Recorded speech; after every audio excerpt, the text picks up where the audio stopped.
magandang araw sa inyong lahat. Ngayon, nandito naman tayo sa ating panibagong podcast at panibagong araw. So, yon ngayon naman tatalakayin natin yung about naman sa sex work industry or sa mga sex workers. Yeah. Kung saan nai-involve yung mga sex workers sa paggamit ng social media. And naging major role ito, lalong-lalo na ngayon na nowadays, relevant na yung technology sa pang-araw-araw natin na buhay. So, tatalakayin natin, ano ba yung nagdadrive sa mga taong ito? Bakit nila na pinasok yung ganitong work? And also, ano yung epekto nito sa mental health nila, sa kalusugan nila, lalo-lalo na sa HIV and AIDS. And ano yung mga possible na epekto nito sa lipunan natin? Bakit natin pinag-uusapan to? It's because layunin natin na magkaroon tayo ng mas malalim na pag-unawa at syempre, maging open-minded na din sa pag-uusapan natin ngayon. So, ayan, ako si Diana Melmida. Ako si Mark Daniel Amboloto. At ako si Mika. So, ayan, kami makakasama ninyo sa talakayan ngayong araw. So simulan na natin. Totoro. So, ayun, di naman common sa ano natin, no, sa lipunan natin or sa world natin nowadays. Na yung technology, naging ano na talaga siya, everyday life na talaga natin siya. Yes. Lalo-lalo na yung social media, yung Facebook, Instagram, Telegram, Twitter, or kahit ano pang mga SOCMEDs na alam natin, Gen Z, di ba? So, syempre, tuwing umaga, gigising ka. Nakadikit na sa buhay natin, araw-araw yun. Cellphone kagad tayo. Pagkagising mo agad, no? Titingnan, may chat ba si ganito, may chat ba si ganyan. Diba? Pero, what if itong kinagisnan natin na ginagamit nating technology na ang iniisip natin para mas mapadali yung buhay natin is nagagamit din siya sa maling bagay or sa downside din nito or bad effect na epekto nito sa ating lipunan. So dito na pumapasok yung about sa sex workers o yung sex industry.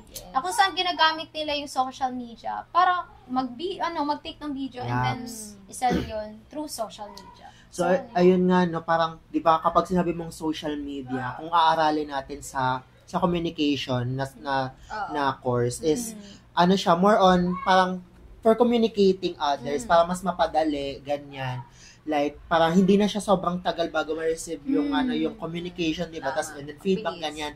But ngayon kasi, mas marami ako nakikita sa internet na yung social media, hindi na lang siya for communication. I mean, may some communication pa din, pero nagagamit na din siya to sell bodies, videos, and ang nakaka-shock doon, na-shock ako minsan kasi may isa akong FB friend na nagsabi na, ay nag-post na DM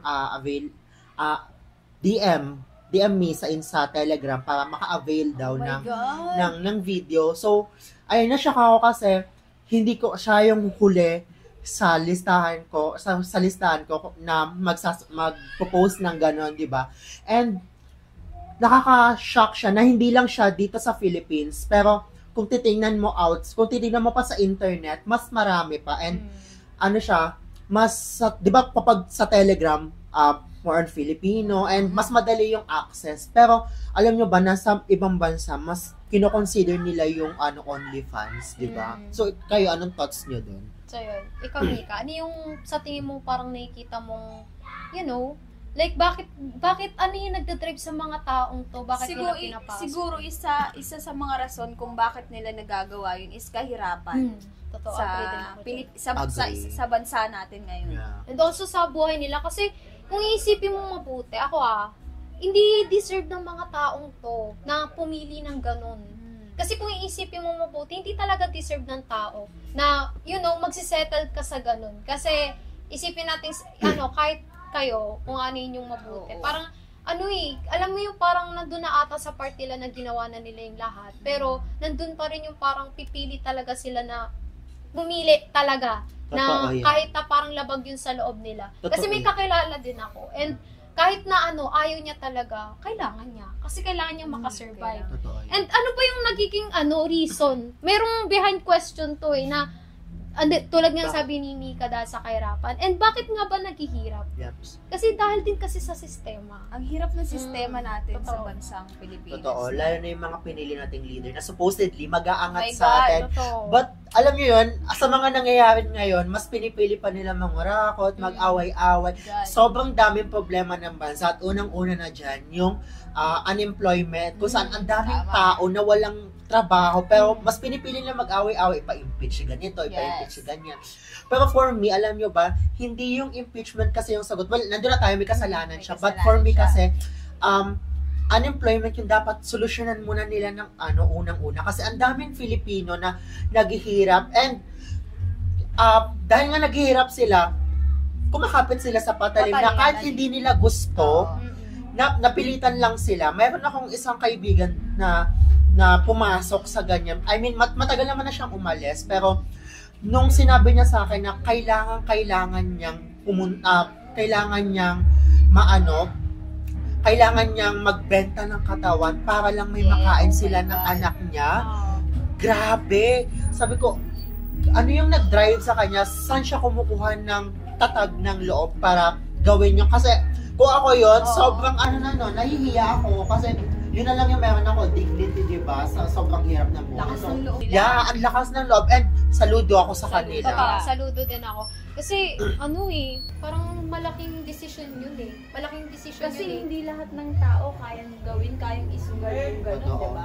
Nung una, sabi ko, bakit ganito? Bakit sila nagbebenta ng katawan ng video? Parang, nung una hinuhusgahan ko sila, but nag-came up ako sa idea, nag-came up ako sa conclusion ko na ilang beses muna nila yung pinag-isipan, ilang beses nila yung iniyak, ilang beses nila kailangan pagtrabahuhan yun para lang may masuporta sila sa pamilya nila.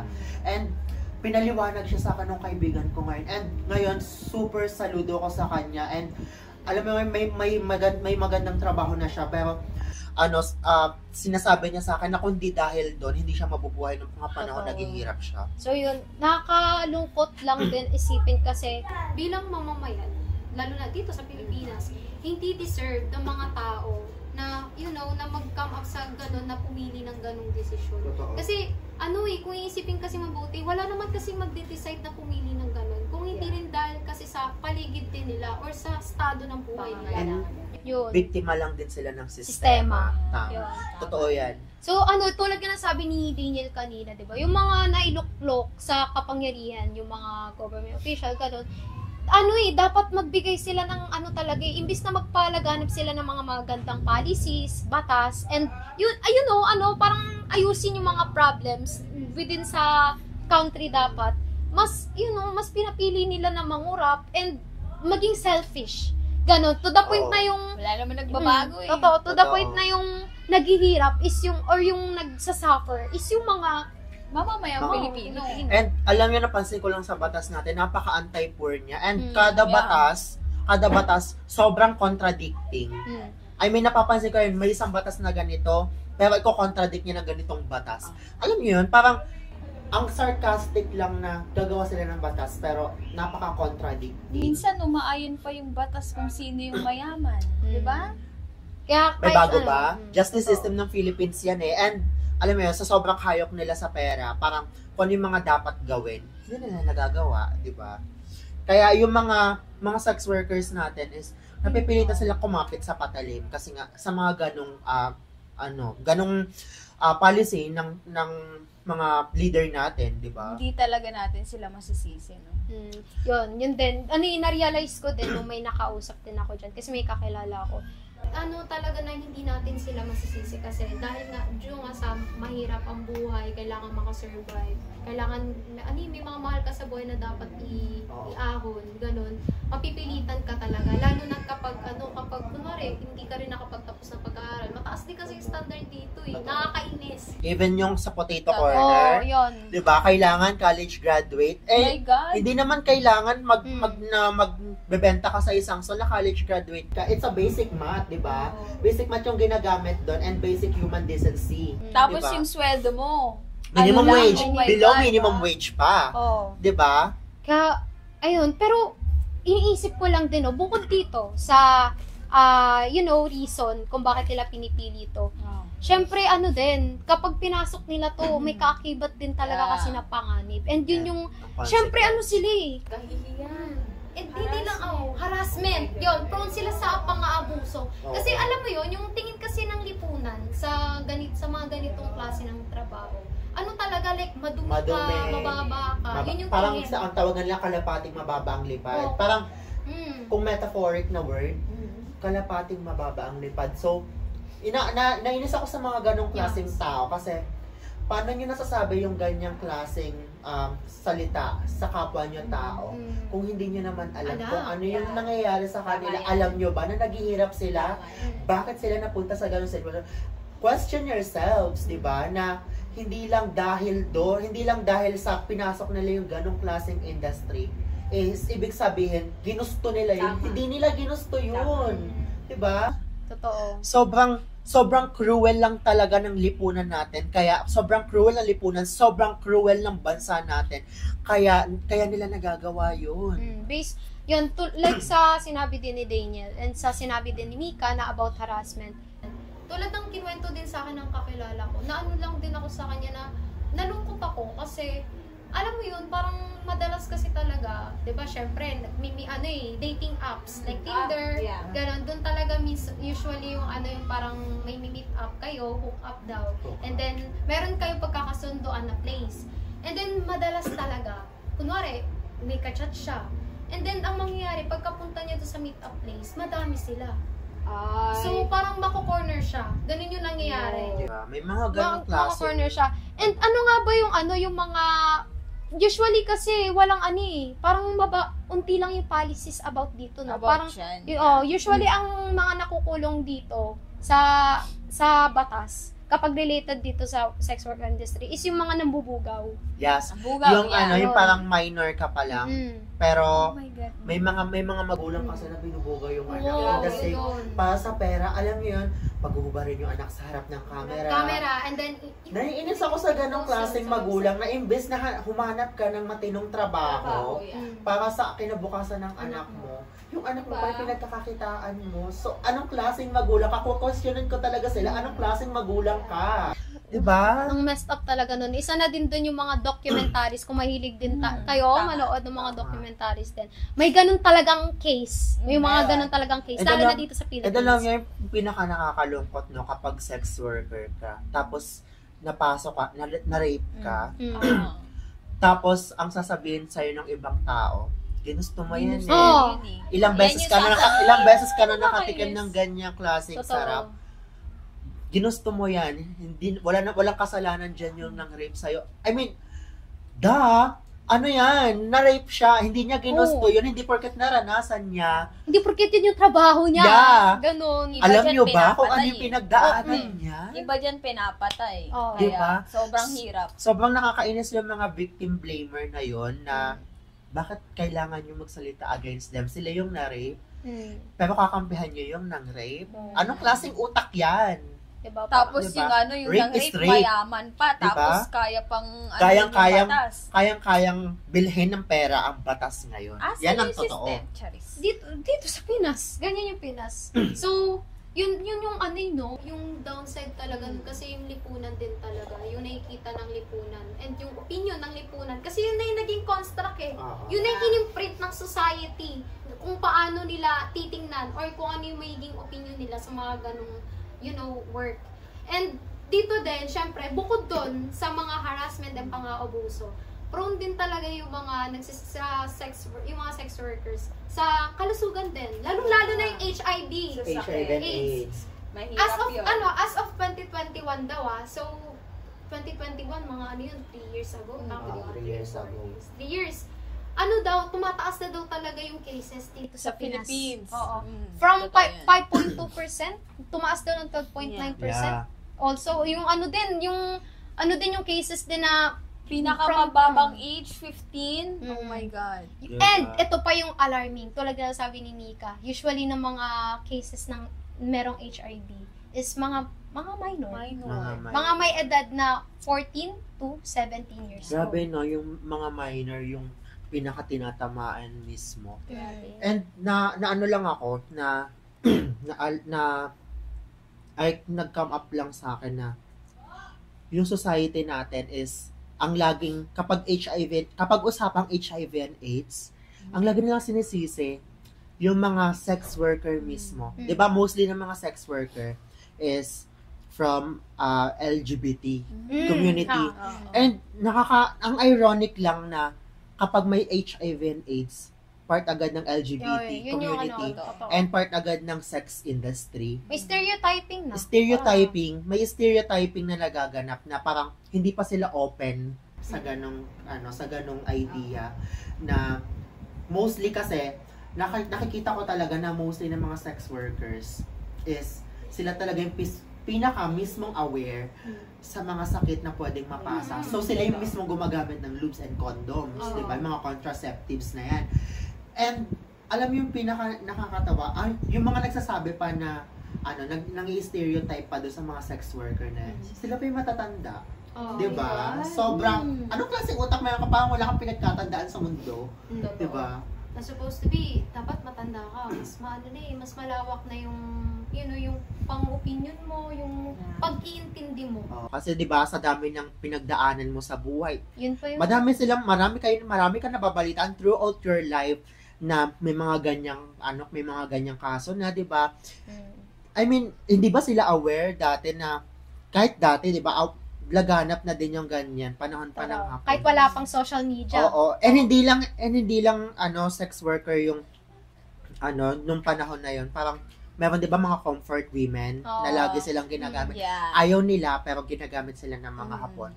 Wala silang wala din pinagkaiba yon sa mga sex worker. Ang nagkaiba lang nun sa mga comfort women, pinilit sila ng mga hapon. Pero dito sa mga sex worker na to, pinilit sila ng society, pinilit sila ng sistema, pinilit sila ng kahirapan, 'di ba? So, grabe sobrang bigat na, no? Kung ako iisipin, yung opinion ko, parang napakabigat bilang din, sa kaibigan ko din. Kasi may, yun nga, kakilala, na parang, siya pagka nagkukwento talaga siya, sobrang bigat talaga ng kinukwento niya na talagang dapat. Mararamdaman mo. Oo, nararamdaman. Parang pag nagkwento sila, ikaw na lang yung gustong umiyak. Gusto mo na lang umiyak kasi... kasi grabe din sa mental health. Grabe din. Mental health. Isa pa yan. Kailangan maging, pagkapapasok ka daw talaga sa ganun, dapat talaga mentally ready ka. Kasi na may mga chances kasi na parang yung mga nakaka-sex mo is sobrang harsh sa'yo. Kung ano-anong salita yung sinasabi sa'yo na, di ba ginusto mo to, pinasok mo to, sige, magtiis ka. Ganon yung nangyayari. Kaya, ikaw, Mika, ano yung magiging, hot take mo? Like, meron ka bang mga kakilala? Like, nakakausap? Meron, girl siya. Meron akong kakilala, mom na siya, tapos pumasok siya sa ganong sistema. And then, tas nakita ko yung buhay nila. Nabibigyan niya ng suporta yung anak niya. Pinapag-aral niya, binibilhan niya yung mga damit, 'di ba? Dahil sa ganung trabaho na nabibigyan niya yung anak niya ng matinong buhay. Totoo. Kaya wag din nating i-condemn or yung yung mamaliitin. Kasi trabaho din. Sa paningin ng iba, hindi maganda yun. Pero sa kanila, yun yung dahilan kung bakit nabubuhay sila. Sa paningin ng iba, parang ang pangat na trabaho. Pero for them, sobrang decent na na doon lang sila makakuha ng pera na hindi sila sobrang magtatrabaho na to the point na bibigay yung katawan nila. Diba? So, ano nga ba yung balik naman tayo sa pinakauna nating topic. So, dahil dito sa social media, mas lumaganap or mas napadali na. Kasi 'di ba dati, parang syempre kailangan merong mga certain places 'yan para pumunta ka sa ganun. Meet up muna, ganun. Kasi guys, isa na din 'yon. Ang bilis i-access ng mga sexual website sa social media. Isang search mo lang diyan, makikita mo na. Totoo. Walang login password keme root. Makikita mo. Pwede nang manood. Lalo na nga ngayon yung Facebook, merong nilapag na announcement sa Zuckerberg, yung may-ari ng Facebook, na tatanggalin na daw yung censorship sa Facebook. And panigurado, magiging katulad din siya ng Twitter. Alam naman natin yung nangyari sa Twitter, di ba? Sobrang laganap sa Laganap Twitter. yun dati. Dati pa yun before pa mag-pandemic yun And hindi sila ganun kahigpit kung i-compare mo sa Facebook noon ngayon, hindi sila ganoon kahigpit when it comes to sensitivity and censorships, 'di ba? Sa mga nudities ganyan. So, nagiging question dito, bakit anong nagiging epekto ng social media kapag pumasok na yung ganitong industry sa technology? Like, ginagamit sa social media. So, isa ding example ko sa inyo is yung nangyari, recently lang, alam to ng lahat na yung 6 years old na girl na ginahasa siya ng mga kalaro niya, na edad 8 and 10 years old, na ginahasa siya. Alarming yon kasi, bakit bata pa lang 8 years old and 10 years old. Alam na. Dapat, bakit alam nila, ganong age pa lang, Big alam na sabihin, nila yung... napapanood nila. Yeah. And yun parang, yun nga, fault din talaga ng magulang kasi dapat talaga, parang hindi, Guidance. ginaguide. Kailangan na ng guidance. Proper guidance talaga. And hindi mo dapat pwedeng ipagkatiwala lang yung isang device sa bata kasi marami sila nakikita sa internet na search mo ganito, ganyan. Kahit pa sabihin mong yung post na yun is sarcastic, hindi maintindihan ng bata yun kasi mura pa lang yung edad nila, Kaya diba? kailangan niya ng guidance talaga. Kailangan ng guidance and kailangan dituruan ng magulang kung ano yung tama at mali. Kasi pag hindi mo tinuruan yung bata, yung makikita niya doon, para magiging curious siya and then hahanapin niya kung ano Kaya diba, sabi, curiosity kills the cat. Yeah. Kaya nga, mahalaga talaga na magkaroon ng sex education dito sa Pinas. Kasi, pag dahil nga sa technology, napapadali na lang, tas ibibigay sa bata, yun yung kung ano yung nakikita nila, nakikurious sila. Alam niyo, sex education, handa na yung mga kabataan din. Pero ang tanong, handa na ba yung mga religious affiliates and religious people, di ba? Totoo. Really, handa na rin ba yung mga matatanda about mapakinggan yung ganun? Kasi, sa pagkakalap ko, hindi open yung isip nila about dyan, usaping sex. Ganito nangyayari sa diba? atin ngayon. Tapos, imbes na tulungan nila, alam na nangyayari, kinokondemn nila. And lagi ko tong sinasabi sa church namin na wala tayong karapatan i-condemn yung ibang tao. Kasi in the first place, hindi natin alam kung bakit sila nag-came up in that position. Diba? And kung ano man yung gawin nila, kung ano man yung kung ano mang idea yung mag-came up sa kanila, wala na tayo dun, wala na tayong pakialam. And kung ano yung gawin nila, dahil kung ano man yung gawin nila, wala na tayong pakialam dun. To live in curiosity and empathy. Yes. So, yun. Kapag na-curious kasi tayo, parang, alam mo yung pagka nabubuhay tayo na, na parang, kunwari, nakikita natin yung taong to. Like, tatanungin natin huwag tayo mag-judge kagad. Kumbaga parang alamin natin bakit nila nagawa yun. And instead na mag-judge tayo, tanungin natin sila, kamusta ka? Kasi ang laking bagay nun sa kanila na sabing, kamusta ka? Kamusta ka? Diba? Parang mafe-feel nila na parang may tao nagki-care sa kanila despite sa ganitong klase ng trabaho nila. Yes, tama yan. Hirap din, no? So, sa inyo, bilang tayo na nandito sa podcast na to, and sa bilang talakayan na to, ano yung opinion nyo? Like, nagbago na ba yung, yung view ninyo sa sex work industry, lalo-lalo na sa social media? And ano yung may bibigay ninyong parang advices na yung mga dapat gawin? Ganon. Kayo? Okay. Sa akin muna siguro, ever since naman, 'di ba? Nasabi ko kanina na hindi na nabago yung klase ng mindset ko na parang inis sa mga sex worker. And for me sobrang tapang and super saludo ako sa kanila. But kasi hindi natin siya pwedeng parang for me kasi mas gusto ko pa rin yung mas maraming trabaho para mas mabawasan yung employment para less na rin yung risk sa kanilang sa kanilang mga sex worker. And ayokong sabihin na tinututulan ko yung ginagawa nila, pero mas more on ako sa kinokondemn ko yung government na bakit hindi sila gumawa ng ganitong klaseng trabaho. Di sana sobrang liit lang ng case na meron ngayon na ganyan. And yung advice ko sa mga sa mga sex worker is, wala kayong dapat ikatakot. Kasi, kahit mismo ako, supportado ko yun as long as hindi kayo mapapahamak, as long as wala kayong tinatapakang tao, as long as sa tingin nyo decente yun para sa inyo, as long as alam nyo yun tama sa mali, as long as safe kayo nakikipag-sex or safe yung mga identity nyo, yung mga private identity nyo na kinakalat na binibenta totoo. online, go for it. Suportado Suportado ko kayo. 'Di ba? Kayo. Ikaw Sa naman. akin, anong masasabi ko sa gano'n na pagpatuloy nyo lang hanggat na kung yun lamang yung rason kung bakit kayo nabubuhay, pagpatuloy nyo lang. Also, mag-iingat din kayo, lalo na sa mga sakit. Tapos, isa na din yung pag-guide ng magulang. Kailangan yun ng mga bata, lalo na ngayon, na ang bilis i-access ng lahat sa technology. Kailangan talaga ng guidance sa magulang. And then, isa pa, maging responsable tayo sa ginagawa natin. Kahit na pasukin nyo naman yan, maging responsable kayo sa kung anong ginagawa ninyo.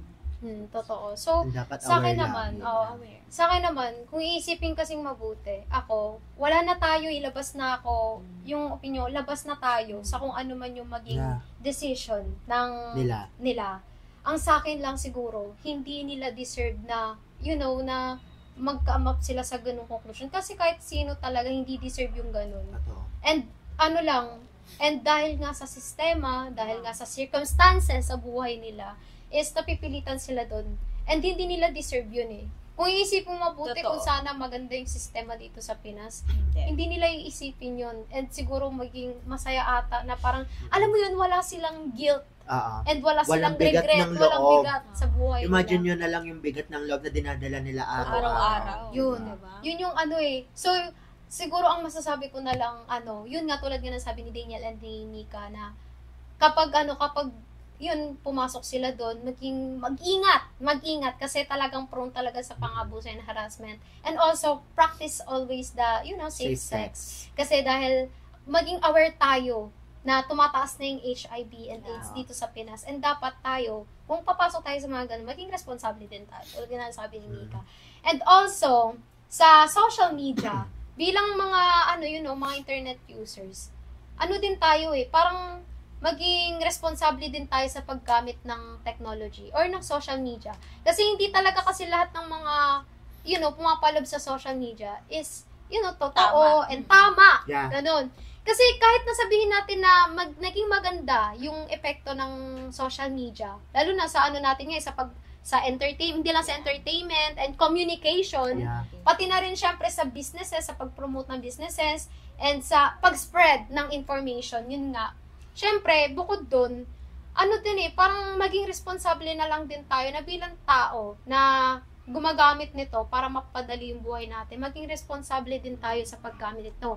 Lalong-lalo na sa mga magulang, tulad yung sabi ni Mika, yung mga magulang, maging responsable din tayo na i-guide din natin yung mga bata na hindi sila ma-expose sa ganito. Kasi wala na out of control na. Natin sa hindi, out of control once na na talaga. namulat kasi sila sa ganon, na yung mga bata, once na namulat sila sa ganong klaseng kalakaran or system, ang hirap na tanggalin sa kanila. And yun yung pinapaniwalaan Masasanay nila. sila. And siguro additional advice na lang din sa mga sex workers natin, no? Know your rights. Hindi porket gumagawa kayo, hindi porket tali kayo is papayag na kayo na abusuin Totoo. kayo. Just because na yun yung trabaho nyo, hindi kayo mababa. Pag sinabi nyong no, tas pinilit kayo, it's considered rape. And no is a no. Para naman doon sa mga in-hit lagi dyan, no? Kontrolin nyo yung sarili nyo. Magkaroon kayo ng self-control kasi pwede kayong mag-come up pwede silang ma-end up sa jail, pwede silang mag-end up sa jail sa gagawin nilang sa in-hit kung wala silang self-control, no? And kada bawat isa sa atin, kahit pa sex worker yan, may basic human rights yan. Totoo. And ang batas natin walang kinikilingan. And kung sino man yung meron, kung sino man yung may nararanasan na ganong klaseng pang-aabuso, kahit pa sex worker sila, huwag kayo mag-hesitate na mag-report sa police. Diba? Kasi hindi nyo deserve yan. Hindi nila deserve yan. And wala sino man ang deserving makaranas ng pang-aabuso. It's physically man yan, mentally or emotionally, wala. And wala sino mang may karapatan na mang-abuso. Totoo. Like I've said earlier, yun nga, balik tayo, yung sa mga magulang nga din, yun nga, yung mga anak din ninyo, wag nyo din basta-basta ibigay yung technology din, yung mga phones. Dapat i-ano nyo din, i-guide nyo din, and i-ano nyo, monitor. And tulad nga ng nasabi ni Daniel, yun nga, despite na maraming mga, kupal sa gobyerno natin, hindi pa rin mawawala na may mga government officials tayo na matino at talagang gusto na pagbabago. Totoo. And tayo kung mapapansin nyo itong Gen Z, namumulat na tayo, unti-unti na tayo namumulat And boomers hate it. Kaya parang ako, kahit sabihin mo na parang minsan, malas naging Pilipino, ganon. Pero may part sa akin na nagkakaroon ng pag-asa. Kasi alam ko hanggat merong lumalaban para sa pagbabago. Kahit isa lang yan. Meron pa rin pag-asa. Yes. And alam ko sa mga government officials na yun na naghahangad ng pagbabago, marami silang ini-implement na mga, mga policies, law, yun na talaga namang pasok din dito sa mga sex workers natin. Kaya wag din kayong matatakot. And, hindi naman sa sinasabi ko na parang, hindi talaga, kung ako hindi nyo talaga deserve yun. But, despite sa circumstances, hindi ko rin kayo masisisi kung bakit napili nyo to. And wag ninyong iisipin na mababa kayo. Hindi. You just did what you need to do. And yun lang talaga yung will ninyo sa buhay para lang makasurvive. And proud ako sa inyo na, ginagawa ninyo talaga yung ways para di ba guys, yung mga, what do you call that, porn sites? Hindi. Yung taong model nila. Porn star. Porn star sa ibang bansa is, makikita mo silang, doon sa ibang bansa, side na yun, pag porn star ka, doon, sikat ka pa. Sobrang sikat and sobrang hinahangaan siya. Diba? And, may advice lang din ako sa mga, di ba, malapit na ang election. Yeah. And advice ko dun sa mga aspirants na child predator na mapang-abuso, wag na. Kasi wag na kayong magkalat sa Senate. Totoo. Kasi, maawa kayo sa Pilipino, guys. Apollo Kibuloy, wag na. Nasabi ko sa'yo. Maawa kayo, guys. Maawa ka sa mga inabuso mo. Totoo. Kasi totoo yan, may karma, hindi ka Diyos. Yeah. Nasabi ko yan sa'yo. So yun na yung yung naging laman ng talakayan natin. Sobrang bigat. Grabe. Sobrang bigat. Pero I hope na sa inyong mga listeners ay marami kayong napulot. Kayo, kung ano ba yung mga napulot ninyo and ano yung magiging, nagbago ba yung opinion ninyo? Yeah. And we hope na naging makabulahan at marami kayong natutunan sa talakayan. So once again, I'm Diana Melmida. I'm Mark Daniel Amboloto. And Mika. And ito na ang aming podcast. Yeah! Boom!